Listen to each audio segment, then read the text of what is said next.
Welcome, everyone, and thank you for joining us for another session of career development for security leaders. And we've got a great session today, presenting to the board and becoming a board member. I'm Dave Zillman with Norwest Venture Partners, and as always, I'm joined by my co-host, Karina Mann from executive search firm Korn Ferry. Thanks, Dave. It's great to be with you all today. And today we are joined by some incredible legendary CISOs. And so what we thought was really important is that because this has become such a board level agenda, what better than to get the people who've been on both sides of that boardroom, right? You know, on the operator side and on the governance side. And so just a quick introduction of our panelists, and I'm just going to go by the way my screen looks. Alex Stamos, who is the CISO Chief Trust Officer for SentinelOne, and very well known in his for the research he's done at Stanford University, and of course Krebs Stamos Group as well. Phil Venables is joining us from New York. He is the CISO at Google Cloud and is a board member of HackerOne and Interos and Veza. Deneen DeFiore, who is the CISO at United Airlines, and is also a member of the board at Blackbaud as well. And lastly, but not least of all, Myrna Soto, who is the founder and CEO of Apogee Executive Advisors, very active board member of Consumers Energy, TriNet, and Banco Popular as well. So we wanted to also draw your attention here is that you'll see a chat box, on your screen. Please feel free to drop in your questions as we continue this conversation, and we will go ahead and integrate those into the dialogue today. So Dave. Yes, thank you. So before we get into the actual discussion with our esteemed panelists, we thought it would make sense to level set a little bit about what it means to be a board member. So the critical factor here is that board members have what is called a fiduciary responsibility, and that is a legal responsibility that they act in the best interest of the organizations that they serve. And since there's legal stipulation, there are liabilities associated with that. So the responsibilities are quite significant. But specifically, what does that mean? So there are three dimensions to it. One is the duty of care. And what that means is that the individual acts as a prudent individual and is well informed before making a decision. So they consider all the facts and then make a decision. Whether they make the right or wrong decision is secondary, but it's important that they have the information to make a decision. Second, there's a term called duty of loyalty, and that is that they act in the organization's best interest, not their own selfish, motivated best interest. They act on behalf of all of the shareholders. They are a representative of the unified base of shareholders. And the third is what is referred to as the duty of obedience. And that is a factor which is that the individual ensures that the organization complies with laws and regulations and acts in accordance with the organization's policy. So they don't go rogue, they understand what the legal requirements are of an organization. So with that level setting, and again, if there are questions, please ask, but we'll jump into it more specifically as we go through the dialogue. But Karina, over to you. Yeah, let's start by grounding ourselves. Let's go into the boardroom, right? And so let's start with, what do boards actually ask of CISOs, of security leaders, during a board meeting? And so let's kick it off. I mean, Alex, you've presented to a number of boards, and I think you currently report into the board today. So take us into the boardroom. What do boards have actually asked of you? Right. So I, currently report to the board at SentinelOne. I was the CISO at Facebook and Yahoo, but I've also supported boards as a consultant, both in exigent circumstances and in calmer times. So, in the normal pace, usually a CISO will report to an audit committee, and some of the more advanced boards where they've been more aggressive about this, there's sometimes tech risk committees or even cybersecurity committees. Now, that's a minority of boards, but there's a handful of companies where they'll have dedicated committees that are more specific, but the default is an audit committee. And they'll try to hear from a CISO at least on a quarterly basis. You might have a touch point with the chair of the audit committee on a more informal basis. And on a regular basis, they'll ask for updates as to projects that the CISO has presented on, any incidents that have happened, they ask for metrics. Now, those metrics are not very standardized, right? So for every company, you'll have a different set of metrics that they'll ask to hear about. Often this will be about vulnerability management, what's your SLA, what kind of operational metrics do you have? And then the thing that every board asks every CISO, and they'll get different answers on, is how are we doing compared to others, right? And this is something that used to be completely qualitative and has standardized more recently around often the NIST cybersecurity framework is one framework that CISOs often utilize to try to measure against each other, that you'll utilize a standardized framework and a standardized maturity level. The other way you could try to do it is to try to get a third party either within the NIST CSF or to provide some kind of metric compared to other folks in your organization. I've seen CISOs use things like BitSight scores or security scorecard. I don't think that's actually a good way of doing it, but you'll see CISOs doing that. But boards will try to get a grasp of effectively show me your forward progress, show me your, if you've told me that you're working on things, show me that that those are going well, show me operationally what's going on, and show me how you're doing compared to other organizations. Yeah, no, and you're right. There's no standardized, metric or standardized scorecard, right, across all of the boardrooms, No, I mean, one of our problems we have as a field is it's an extremely young one, right? So Phil's on here. Phil's one of my heroes. He's been doing this for a long time. I mean, people call him, I get this a lot. Like, Alex, you've been in this for a long time. And I look up to Phil. Phil's only been doing it for 20 something years, right? Like, we don't have a lot of people we can look up to. You look at CFOs, double entry accounting has probably existed since what, like the Dutch East Indies Company, right? CEOs have existed for a long time. CISOs have existed for 30 something years. And so like, we just don't have the history in our field of kind of quantitative or qualitative metrics, or of things that give us confidence in what we're doing. The other problem we have is it's an adversarial field, right? So you could be either really good or really lucky, and the outcome every quarter is the same. Nothing bad has happened. And that's one of the challenges, I think, of reporting up to a board, is you can say, we've had no major incidents, we've had no breaches. It's because I'm fantastic. And the board could be like, is it? Or did we just get really lucky this quarter, right? And I think that's one of the challenges of our field, is both like assessing yourself and for boards assessing CISOs, is trying to understand, are we actually well positioned and well prepared for the adversaries we're facing and to be resilient in case there's a breach? Or did we just happen to be that this was a quarter where our adversaries were looking elsewhere? We didn't show up in anybody's scans. We just happened to be that our Swiss cheese holes did not line up in a way that happened to hurt us. Yeah. Hey, Deneen, I'm curious, given what Alex had just mentioned, as the CISO of a highly regulated company, United Airlines, you have the responsibilities of any enterprise, but you also have the regulatory and the highly compliant aspect of the business that you need to address from a security standpoint. I'm curious, from your experience reporting to the board of United Airlines, what do they ask you about? How do you manage both the enterprise resilience, but also the regulatory and the compliance aspect Sure. that I'm sure the FAA is very heavy-handed about? Yeah, I mean, we at an airline, we are highly regulated, and I think there's like 11 or 12 different global entities that we kind of have to attest to and show compliance to. But the board is really concerned, again, around being able to confidently being able to trust that we are identifying the cybersecurity, digital, and technology risks in the airline. Like you mentioned, complying with our obligations and regulatory obligations in the context of the business outcomes we're trying to achieve in the shareholder value. So, we will present those risks and what we're doing to mitigate and manage them in different ways. From a compliance perspective, we always have every board brief, there's a standard agenda, and compliance is on there because we feel the responsibility to keep our board informed. The other thing I would say, though, is the board also expects of us to make sure that we are not doing checkbox compliance, right?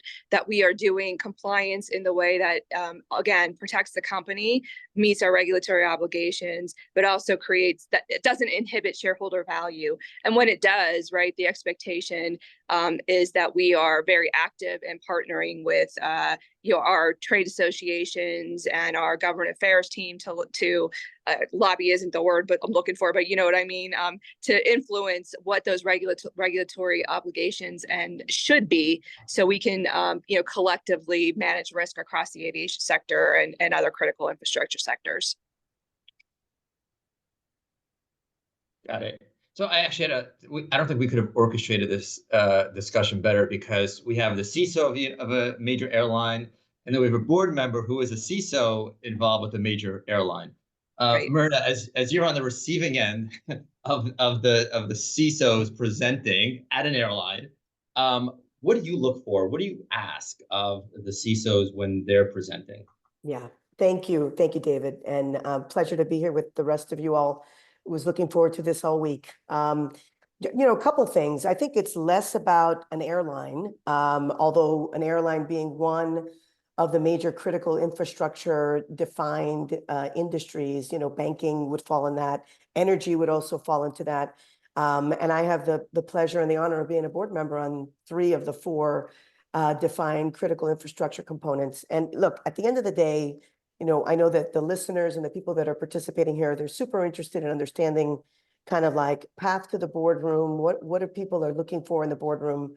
And the reality is that the expectations from board members continue to evolve in a very positive way, that this is a critically important subject matter for the boardroom to have the proper governance and oversight on. I'm finding that we are moving away from the quantitative metrics, the legendary, legacy quantitative metrics around our mean time to detection, mean time to resolve, and things that we all use, and I say used for me in the past, as we ran high-level operations and security. What they're really looking for is transparency. They're looking for the transparency around the resilience of the corporation. Many of us have done a really good job of presenting to boards and preparing boards for the fact that nobody is bulletproof, that we do all these initiatives, we prioritize our efforts, we report out on our progress, we report out on the things that we've experienced and how we have been able to detect and respond. But at the end of the day, board members want to manage this in a construct that they know really, really well, and that is enterprise risk management, right? So it's enterprise risk management, to use Alex's reference before, has been around since the hills for board members, right? It's a very known construct, probability, impact, things of that nature. And what they want to hear from the CISO is yes, they want to know that the CISO is confident in the role that they are performing. But what they don't want to hear is a weather report, and they don't want to hear arrogance. They want to understand that they, like many other companies, are vulnerable to being a victim. And I say that because there is a difference between being negligent and not doing enough to protect the organization. And then there is the pivot to a balanced approach to cybersecurity, to privacy, to data protection. I mean, you name your favorite construct. But what they want to know is that the CISO and the management team is being very transparent about their actual state. So this concept of qualitative and quantitative reporting is accurate. And the quantitative reporting is more around third-party assessments, simulations. In a board, we call them tabletop exercises that are non-simulated, but they're actually, kind of like a play on a particular incident. But what boards really want to know is, how good are we compared to others in the industry, in the sector? And then the magic question is, how do we know? And if it's just based on what we do as our projects and our initiatives, well, that's good, but that's not good enough. What they want to see is a third-party review, the whole adage of trust but verify. When was the last time we did a third-party test? When was the last time we did a simulation? Notice how I'm not calling it a penetration test, because the penetration test is just one minor layer of the onion. What they want to know is, how quickly can we respond? How quickly could we recover? So resiliency is part of the conversation, at least in the boardrooms that I'm in, around when we talk about cyber. Yes, we want to talk about controls. We want to talk about strengths. We want to talk about priorities. But let's be honest, any of us can be a victim. And if we are, what is our position to recover? And I think that is a key component for a lot of CISOs to think about when they're presenting to the board, whether they have the perfectly defined metric to answer that question, or at minimum, be speaking about that being an imperative to understand how can we respond quickly, and what would it mean? What would be the disruption to the business? Yeah. And of course, that's a longer conversation. Myrna, I want to pick up on something that you had just said, right? And I'm actually going to pose this to Phil because, Phil, you're at Google, right? Like, it's a very quantitative, kind of an organization. But Myrna had said, yeah, quantifying cyber risk, right? But we also had this great question, yeah, how do you quantify cyber risk to the board, particularly as you think about the risk appetite, as you think about the risk curve? How have you, shaped this for boards?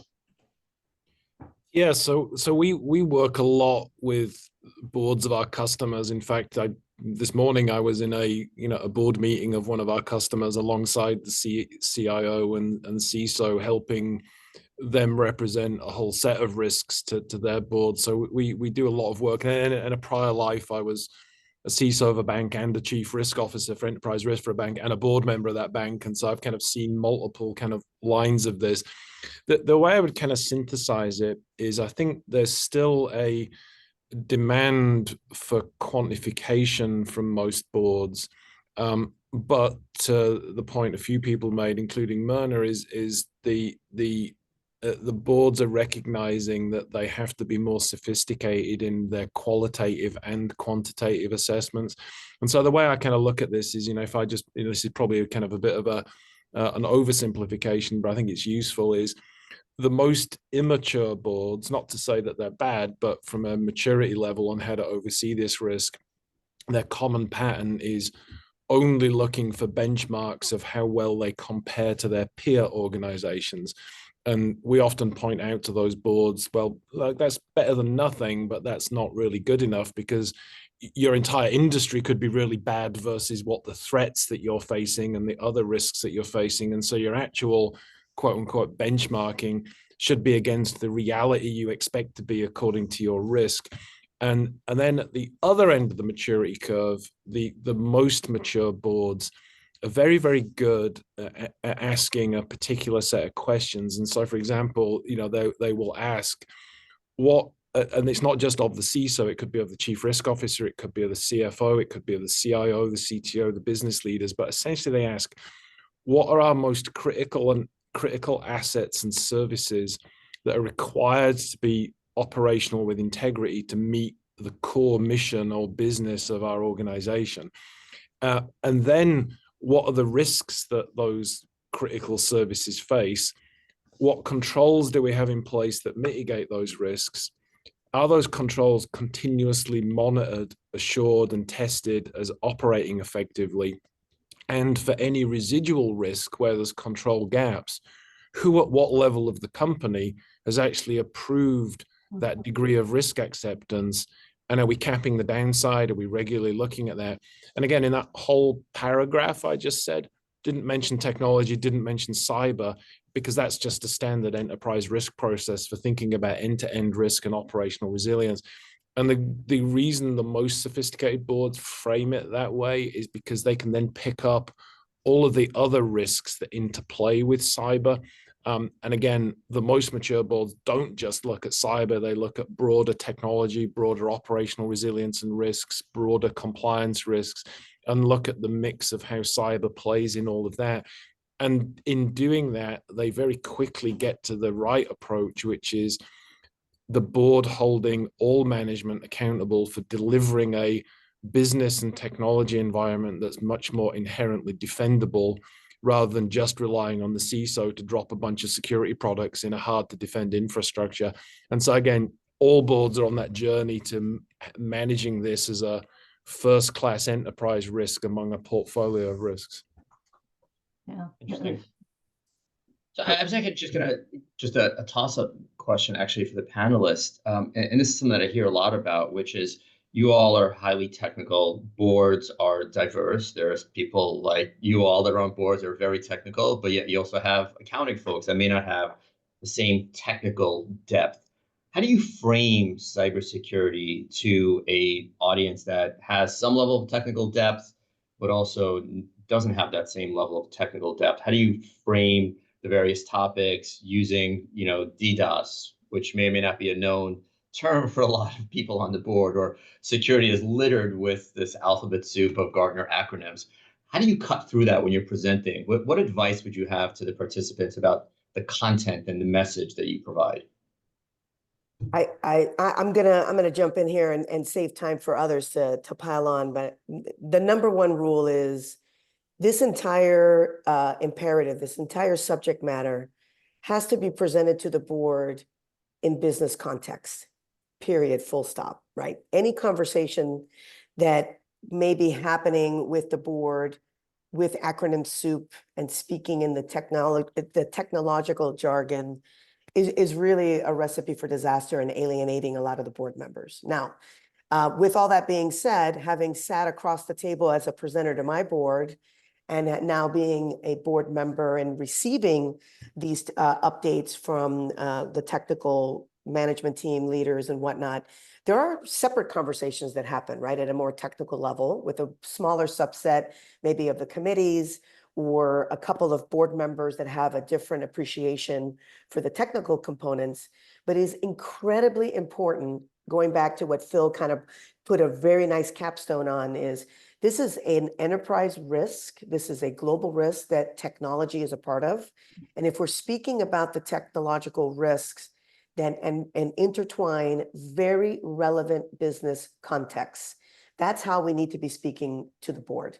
And the more you can make yourself a business leader that just happens to manage cyber and that happens to manage, fill in the blank from a technical perspective, I think the more successful you'll be with the rapport of the board.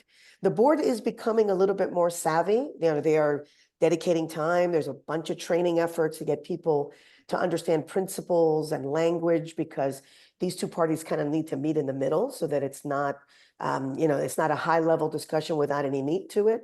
But it's really important that, and I call it like the so what, right? Like, what's in it for me? So I'm a board member, not me personally, but another board member who happens to come from the finance background. Okay, what's in it for me? How do I get my head around what you're speaking about?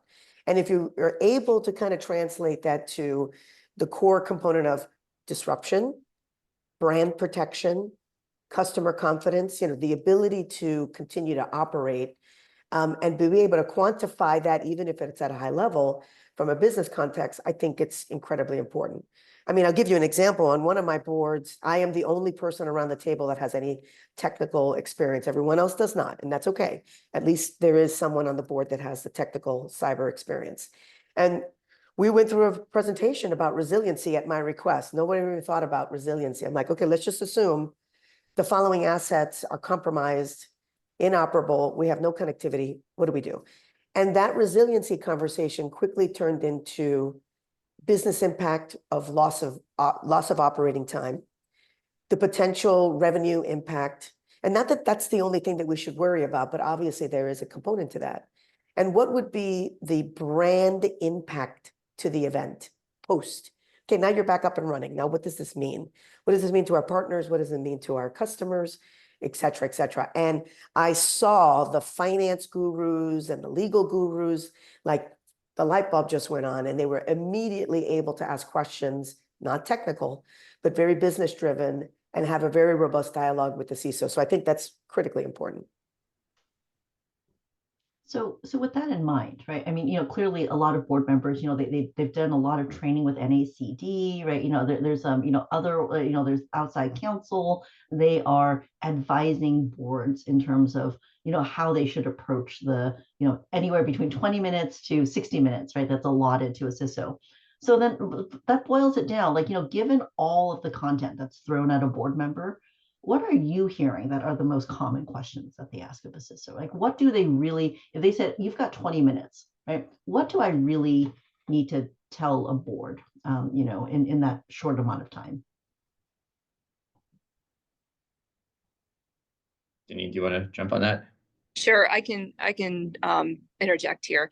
I think, you do have to use your time very wisely and make sure that you are allocating that time to the key messages for whatever business context you're you're operating in, right? And I think it's so important, and this message has been tied in many of the panelists' comments already. What business outcomes are you trying to achieve, right? And then how does your cybersecurity strategy align to that? And are you enabling those outcomes? Are you managing the threats, the risks, the regulatory obligations in a way that enables your business or does not, or there's a gap or vulnerability that you need to address? So I think it's really important to align your presentation to the what is relevant to what is happening at your organization. You know, I set an agenda, like a standard agenda with at the board. When I present to the United board, I sit down with the head of the audit committee. That's where cybersecurity risk management is and oversight is rolled up to. And we set an agenda, right, through the year that says these topics we want to cover, because we know it's just good cadence around governance and oversight to be able to cover these topics. But we will meet we will meet outside of those, right?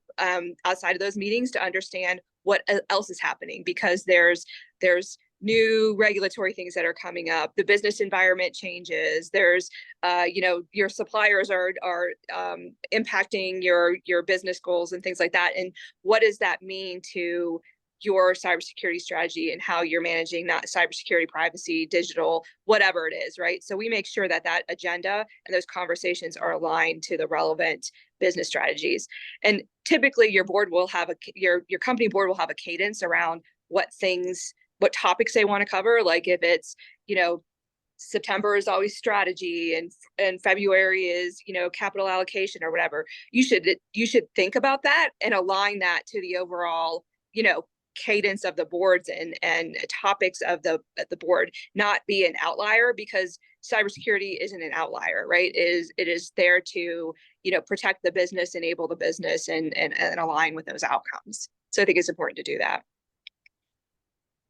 Something boards always ask is, what can we do to help? And I think from their perspective, one of the challenges is the number of knobs they have on security is extremely limited, right? They're seeing you every quarter. That what can they do? They can fire you, they can fire the CEO, they can put pressure on the CEO and other executives. That's it, right? And so, the way I see it, a CISO has like 3 budgets. You have 2 obvious budgets. You have your dollar budget, which breaks down to CapEx, OpEx. You have your headcount budget. And then you have this invisible budget. And that invisible budget is how much can you inconvenience the rest of the business, right? And that's actually the really hard budget. That's an unwritten budget. It's a renewable budget, because when you disturb the rest of the business, you get them to change what they're doing, and you do so in a way that perhaps actually makes things better or is seen to return ROI. For example, you change how people authenticate and it actually, people like it better, right? You move to, now I'm using my fingerprint. It's both more secure and people enjoy it better than using passwords. Then that budget goes up. When you waste that in a way that you make people's lives worse, and it's like taking off your shoes in the airport, the budget drops a lot, right? If you do security theater or you do a phishing test all the time, right? That's the kind of thing that wastes that budget. And that's where I think you can actually use the board, because the board is putting contrary pressures on the company. They're saying, hit these milestones, do these things, do these other things. So in a situation where you see a conflict between what you need to do as the CISO and what the board is doing, I think going into that meeting of knowing, okay, well, you want to do these things and you have asked to hit these milestones. And what I know is I'm asking the engineering team, for example, to do these certain things. And they have told me, because you have asked them to ship this product by then, that we cannot hit my security goals. And so I just want you to know, FYI, because of what you have asked them to do, we will not solve these security risks. We will not close these risks until Q2 of next year. That's your decision. But like making it clear to them and preparing for that board meeting that the decisions that they have made and the contrary pressures actually affect security, I think is the important part, because they think they can just turn up the dollar knob. And the truth is you hit a massive, you really hit the return, the marginal return on investment drops off very quickly in security.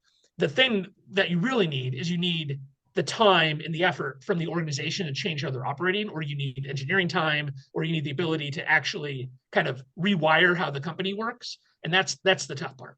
And that often is board level priorities that need to be shuffled around. Yeah. I'll give you, I gotta jump in on this one because what Alex is sharing is, 100% accurate and true. And I think that when you look at the sophistication of your board, and that's a strong thing to say, because there's going to be multiple levels of sophistication around this topic across different companies. More often than not, especially now in publicly traded boards, there is this heightened transparency around SEC disclosures around cybersecurity incidents. Well, guess what? That is a massive knob for the board to turn, because there isn't a board in this country that wants to be known as the board that ignored or didn't have the proper disclosures or did not follow the cadence to put the proper priorities and objectives on the entire management team, not just the CISO. So often when I have the CISO present to me and we ask the question, what can we do? We are asking, are you being supportive? Do we have the right priorities? Work with us on trade-offs when it comes to the expenditures from a budget perspective. There's a lot of things we'd love to do. What are the absolute must-haves? But one of the most incredibly important things is, how can the board build a culture around ownership of this topic that goes beyond one person, the CISO? I mean, just building on some of those remarks. I mean, I think, one of the things related to a lot of what you've all said is, I think we and boards underutilize asking the cyber risk or broader technology risk questions of executives other than the CISO. And I think, again, I see this more and more, and I've used this in the past, but I also see it in more and more boards where the boards will ask in regular business unit updates or strategy updates or business line product launch updates, the board will ask the question of that business unit leader, not just, are you logistically prepared to launch that product? Have you got the finance in order? But have you also got all your resilience and cyber risks in order? And clearly that business unit or product leader won't be equipped to talk about a massive level of detail, but at least it'll evidence the fact that they've thought about this. And, to Alex's point, they'll have thought about the trade-offs in things. And it shifts the accountability from singularly on the CISO to broadly on the executive team overall. And then also as part of that, I think the CISO has a role to play in educating the board on how to shift their perspective from stop being focused on lagging indicators of breaches and events and other things, and shift to leading indicators that if the organization gets these right, then they can't but help get good security. A good example is what percentage of an organization's software is under control and capable of being reproducibly built. We all know if you get that right, you don't just get security, you get agility, you get reliability, you get developer productivity. The argument against that might be, well, look, is that a little bit kind of in the weeds, expecting the board to hold the CIO and business leadership accountable for having their software under control? Like, and as we all know, in a modern digital enterprise, which is all enterprises, we would expect the CFO to have the finances under control and have a reconciled general ledger and a cash flow statement. Why not expect the CIO to have all of the digital software assets under control? And that's not a role for the CISO to drive. That's a role for the CIO and the business leaders to drive with the support of the CISO. And I think ultimately getting boards to be, and the CISOs working with the boards to be more mature, that the board can have an outsized influence on not just company strategy, but security, by driving the organization to have a better defendable platform. And that's a different level of sophistication. And ultimately, I think sometimes we collectively, including whether you're a board member or a CISO, should have higher expectations of boards and their knowledge on this. And so, that I think that's going to absolutely be critical. When you look across other specialties in other industries, every healthcare and pharma company has research scientists on the board. Every energy company has, geological and refinery specialists on the board. Every financial services company has credit risk, market risk, accountancy experts on the board. it's about time every board has not necessarily a cyber leader, but somebody that's equipped to talk and rationalize about technology risks and digital risks in general. So I think we should expect more of boards.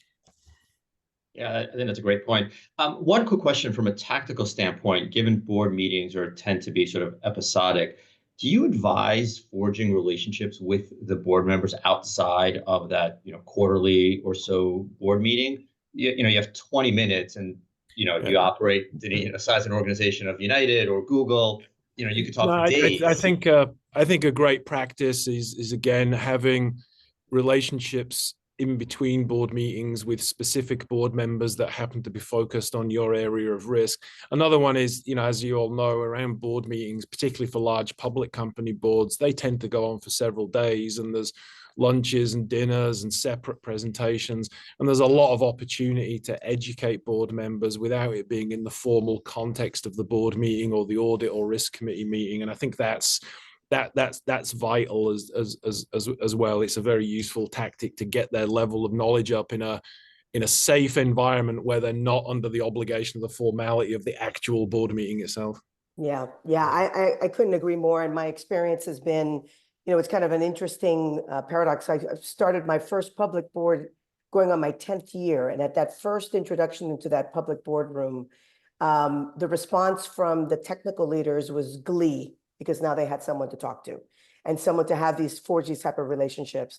And as I've gone through my board journey, I've seen that evolve exactly the way that Phil just described. It's not unusual for the CFO to meet with the audit committee off cycle to go through a number of things. It's not uncommon for other members of the executive management team to meet with other members of the board. This should be no different in this topic.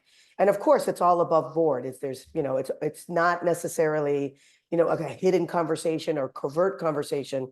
It's above board. The CEO and other members of the management team are aware that they're happening. And I find that to be incredibly helpful.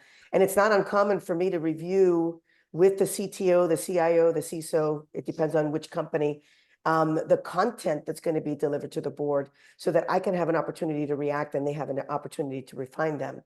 But I think, again, the most important thing is people think about, improving their representation in the board room.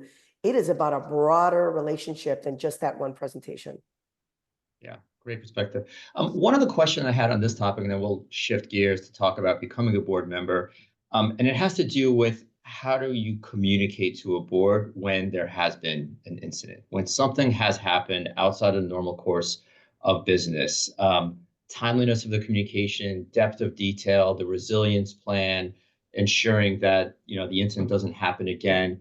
Wondering if you all have any advice or guidance as to how to communicate, that situation to a board.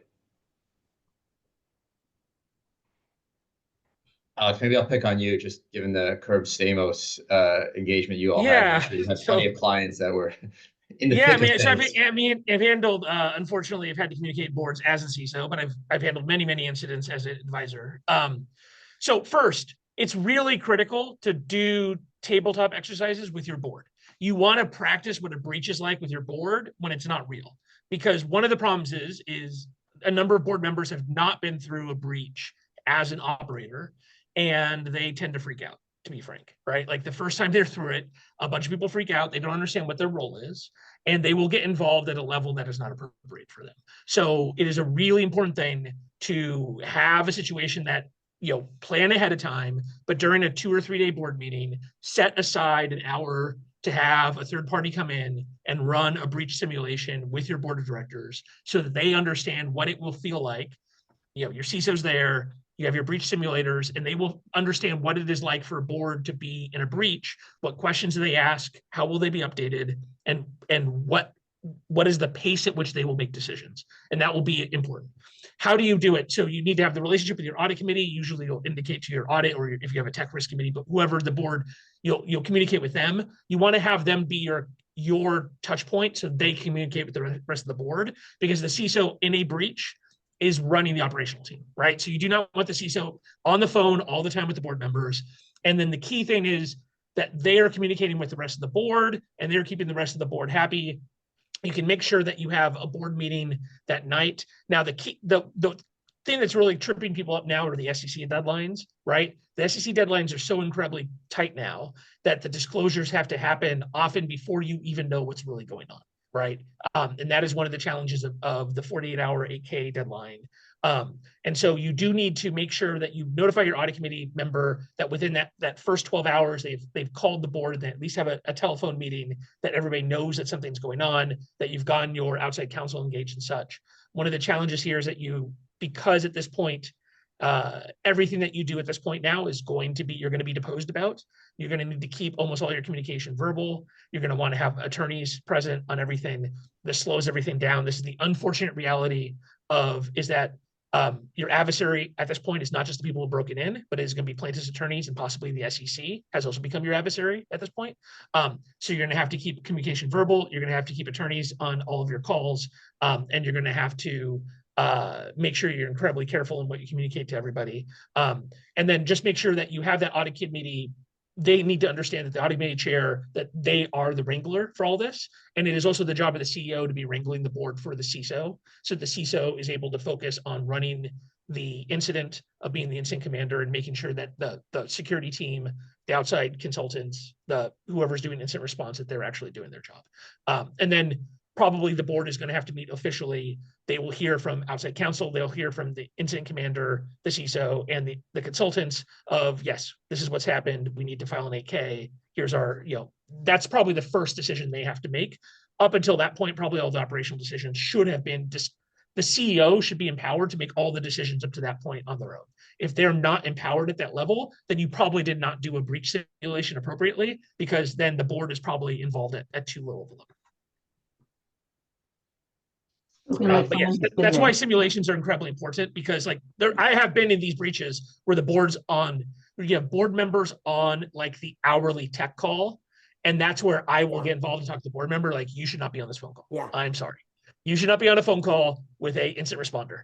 This is the wrong level. And something really wrong with your corporate structure here. Yeah, and a smart board member would not want to be on those hourly technical calls, because at the end of the day, the concept around all of these disclosures is based on the determination of materiality.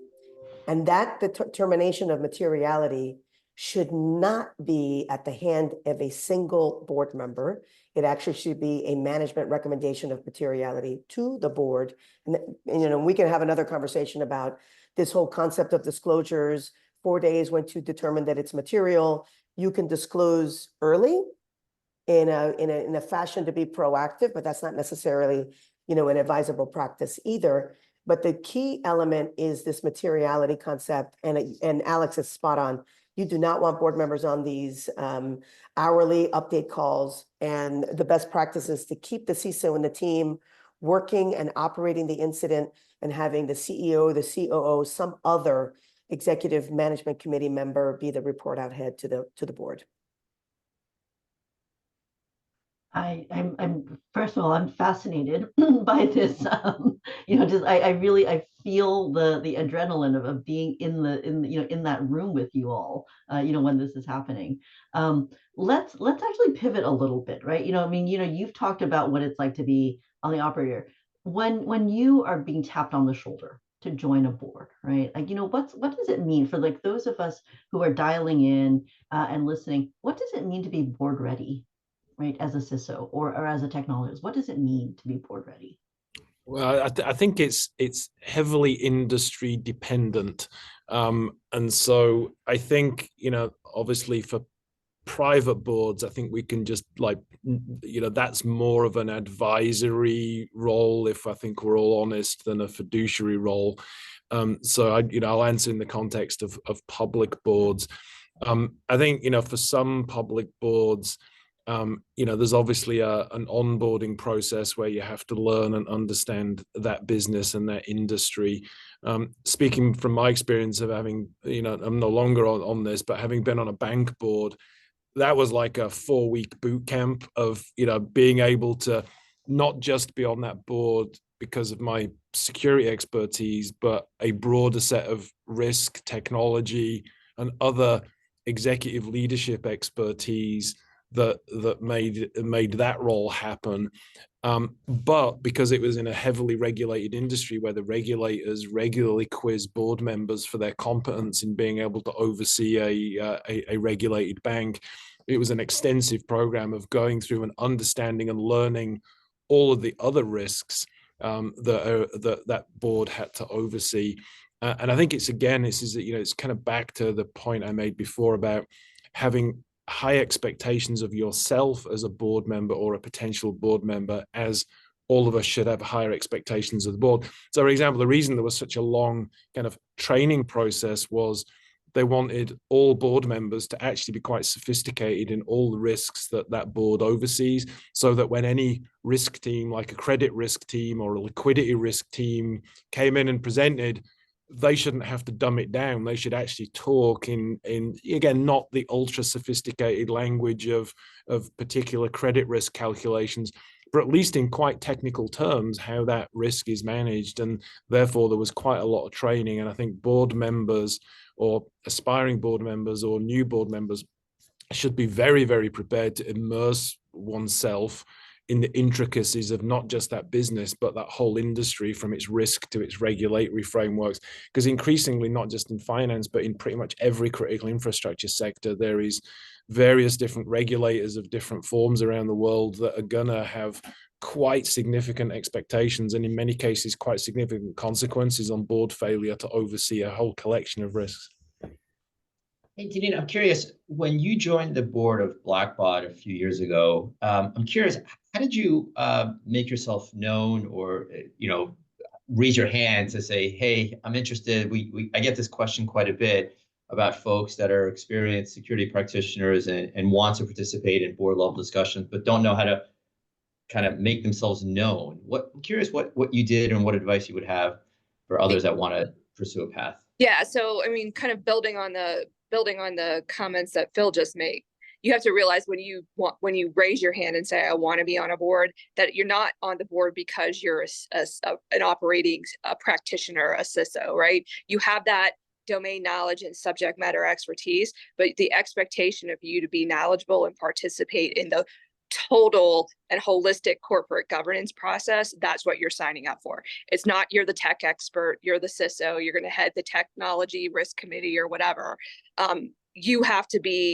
You really, really need to understand that your duty of care, your duty of loyalty, your duty of obedience, that is holistic. And I don't know that some technologists understand that, because there's a lot of CISOs that says, yeah, I want to be on a board. And then they think that their scope is the cybersecurity piece or the tech piece, and it's not. It's really holistic. So that's, I would say, before you raise your hand, really, really think about that and what you can do to get yourself ready. If you take a stretch assignment in the operations or, of your company, or go to additional training or something like that, you need to think about that. But for me, it was again around, I'll say, networking. You're not going to apply.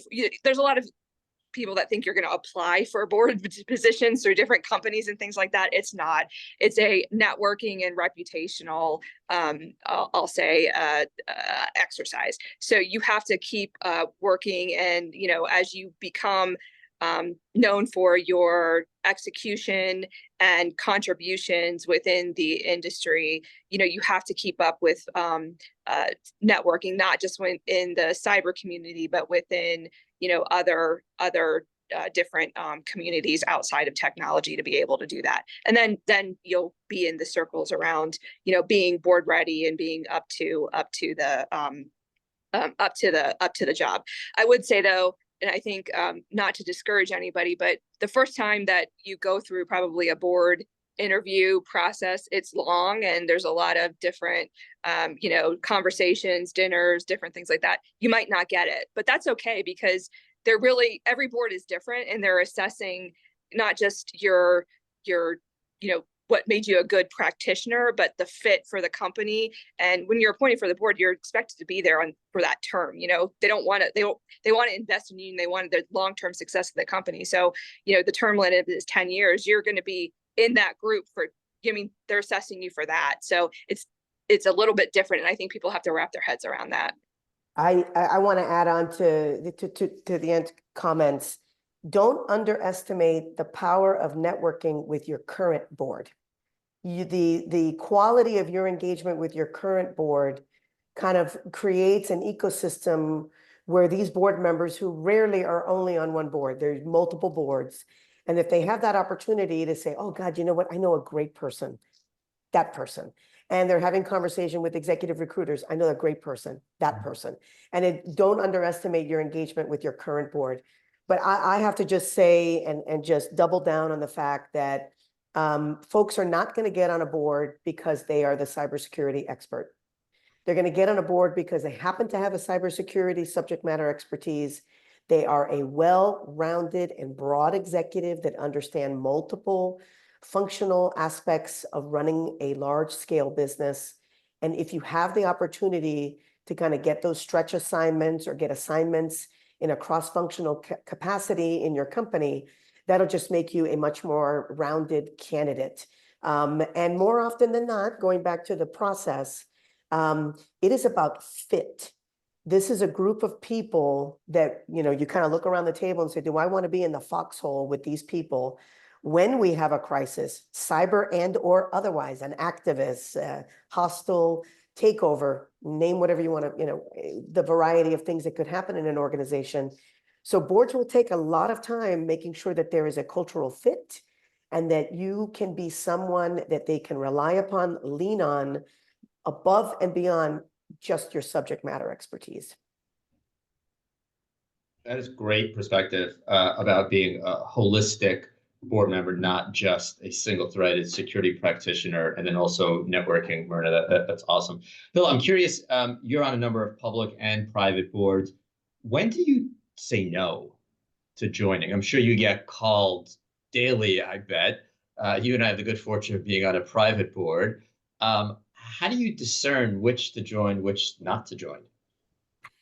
I mean, I think it's where you believe you can add the most value. So I think there's the selfish thing, which is, do you have some passion about that company or that industry? Because again, this may be just my experience, but like being on a board is not actually a lot of fun in a lot of cases. It's a very rewarding experience, but it's actually a lot of work.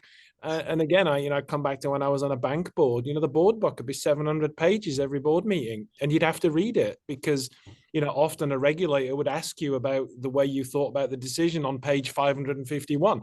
And you gotta, to Myrna's point, there's a lot of stuff that goes on in and around the board meetings. There's a lot of so it's a high expectation, and again, everything's relative, but you don't actually get paid a lot of money for being on boards. It's not like a replacement for your job.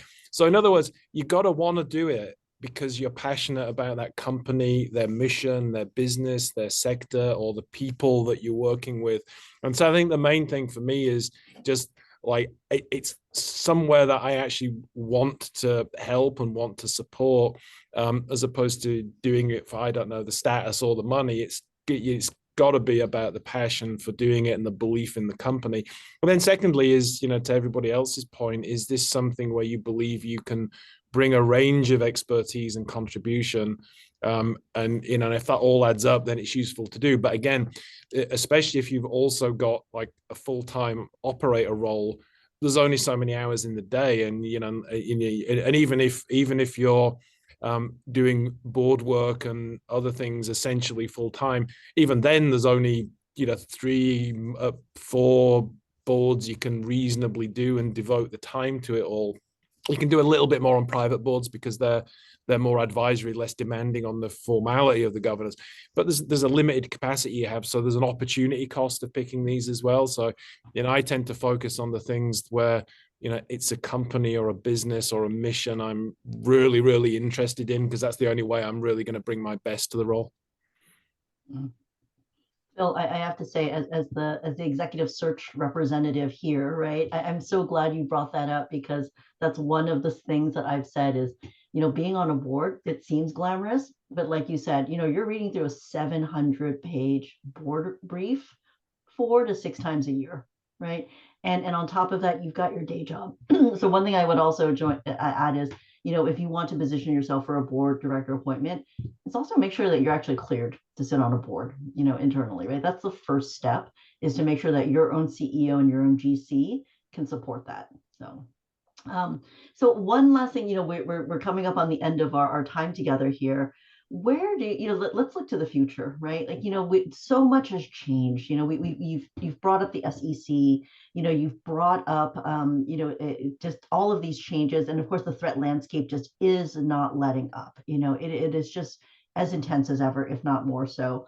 Where is this board and CISO relationship heading? Like, do you see it changing? Are you changing it? Right? Either as a CISO or a board member yourself, how are you shaping this so that the future CISOs and future board members on this call, what can they anticipate? Knowing that you're the pioneers doing this. I'll jump in and say where I see it going, and it's going right now, right in front of my eyes, and many of the corporations that I serve for, is a higher elevation for the role. There is a ton of considerations around the makeup and the composition of the scope of responsibilities above and beyond just technical operations of security, which I think is actually a good thing. I'm also seeing it go that there will be much more time spent on these topics in the boardroom. That just means that my board meetings will be longer. It doesn't mean that we're going to be cutting out other things. It just means board members will be asked to commit more time and presentation mode and things of that nature. But I also see it being a critical element of the larger cascading objectives for corporations, so that all management team members have this as a core imperative. Going back to what Phil mentioned around the banking sector, it's a great example where many of the regulatory impacts and the financial objectives for a corporation do not reside with just one executive theater, for lack of a better term. So I'm definitely seeing the CISO role being much more elevated, expanded responsibility. And I'm also seeing them being considered very differently. And I think Alex was one that says they can fire you. Seeing them very differently in the form of protections, advocating that CISOs be covered under the D&O insurance policies, the corporate policies, is a very new thing that many of us are shaping because we realize the impact to the profession. Yeah, and actually, and just, kind of building on that, one of the things we're seeing is particularly around as companies move from the prototype to the production phase of the deployment of AI, in that they're looking to the CISOs, mainly because of the relative lack of expertise of other risk executives in the company. They're looking at the CISOs to actually think more about the broader operational and compliance and privacy risks of AI and other emerging technology. And that's starting, I'm just starting to see, I'm not sure anybody's titled this way, but when you actually look at what the CISO does, they're becoming more like the chief digital risk officer for companies. And I see the CISOs are branching in two directions. They're either becoming the CTO and still keeping security with a mission to build security into the infrastructure and run infrastructure, or they're becoming the chief digital risk officer to cover not just security, but anything that's related to kind of technology risk, AI risk. And that's an interesting branch point. And I think, to Myrna's point, that means then the board starts to have a different engagement with the CISO depending which path they go. It's different in some sectors where there's more formal chief risk officer roles, but in the absence of, that's typically just the banks. Outside of that, it's the CISO is picking up an increasing mantle, and that's a massive opportunity for CISOs that are very commercially aware, not just keeping at their core technical skills. I've been thinking a lot about this because I have a board meeting coming up, and what I'm trying to do is, instead of the 15 slides of scary, what I want to do is say, like, hey, what I want to do is I want to demonstrate we're building a culture of continuous improvement. So this is what continuous improvement cycle looks like. Here are the points at which I can measure it, and here are the measurements I'm going to provide you, and I'm going to try to demonstrate that this cycle is working and how we can open up this cycle in ways that demonstrate that we're getting better. Because the truth is that everybody has risks. A bunch of those risks are not, none of those risks can be completely eliminated. What you can do is you can reduce some of those risks, you can mitigate other ones, you can build resilience, and if some of those risks actually are exploited, that you can survive them. And so what I want to demonstrate to my board is that I have thought about this, that we have gone and we've been thorough in exploring our risks, and we have divvied those risks up into things that we're addressing directly, the things that we're lowering those risks through a variety of mitigations, and the things that are unreducible risks that we're planning to survive if they happen to be exploited.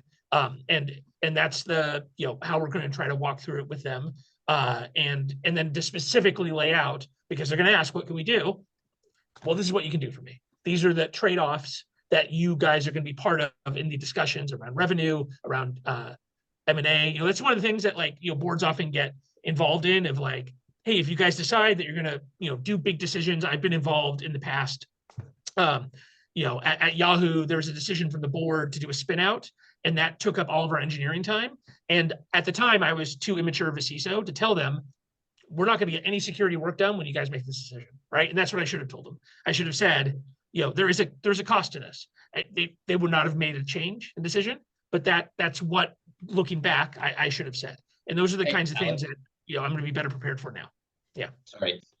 Thank you all so much. We're at time. Really appreciate it. Alex, Deneen, Myrna, Phil, incredibly insightful perspective. Greatly appreciate your time and the context. We can't thank you enough, and I'm sure the community thanks you tremendously as well. So thank you all so much. We're at time. We'll come back to another session another time, but thank you all so much. Thanks. Thank you. Thank you. Well, Take everyone. care. You.